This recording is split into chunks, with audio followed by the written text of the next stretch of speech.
Ma'am biology में plant kingdom बिल्कुल याद नहीं हो रहा है, सारे के सारे एग्जाम्पल एक दूसरे में मतलब मिल रहे हैं, नहीं समझ में आ रहा है। फंजाई याद करने लगते हैं तो एल्गी भूल जाते हैं, एल्गी याद करने लगते हैं तो ब्रायोफाइटा भूल जाते हैं। तो ये आपके साथ नहीं है, हर एक स्टूडेंट के साथ होता है। आपको करना क्या है, जैसे आपने एल्गी पढ़ा, रेड एल्गी, ब्राउन एल्गी, ठीक है, ग्रीन एल्गी आपने पढ़ा, आपको एक पेज के ऊपर तीनों का कंपैरेटिव आपको एक टेबल बना के उसके अंदर उसके कॉमन लिख देने हैं, सारे के सारे जो उनके लक्षण हैं वो कॉमन कॉमन लिख देने हैं करेक्टर, और उसके बाद में उसकी जो एग्जाम्पल है उसकी शीट आपको बना लेनी है, और जहाँ आप स्टडी करते हैं वहाँ पर उसको पेस्ट कर लेना है और रोज़ उसको दोहराना है, और अपने फ्रेंड से उसे क्या करना है, डिस्कस करना है, पूछना है, या मन ही मन कोई और नहीं है तो मन ही मन आपको ये करना है कि जैसे मैं याद करती थी कि ग्रीन एल्गी है तो ग्रीन एल्गी के जो एग्जाम्पल है आप जल्दी से अपने मन में दोहरा ले कि ग्रीन एल्गी के अंदर ये आते हैं, फिर ब्राउन एल्गी के अंदर ये आते हैं, फ्यूकस डिक्टियोटा, ये सब कुछ आते हैं, ठीक है।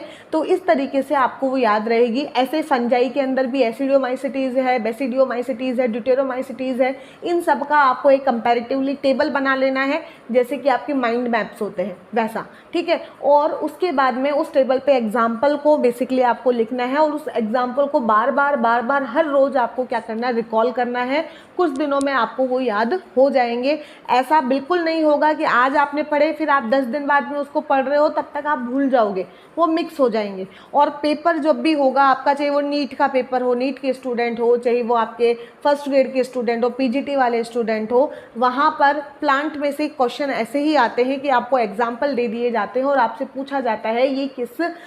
किसका मेंबर है, ठीक है, कि ये ग्रीन एल्गी है या फिर ये बेसिडियोमाइसिटीज़ है, ड्यूटेरोमाइसिटीज़ है। तो एग्जाम्पल के ऊपर ज़्यादा से ज़्यादा आपको फोकस करना है और आपको टेबल बना के वहाँ पर आपको याद करने की कोशिश करनी है। एक पेज के अंदर आपको पूरा का पूरा उसको कर देना है ताकि आपको जल्दी से रिवीजन वहाँ पर हो जाए।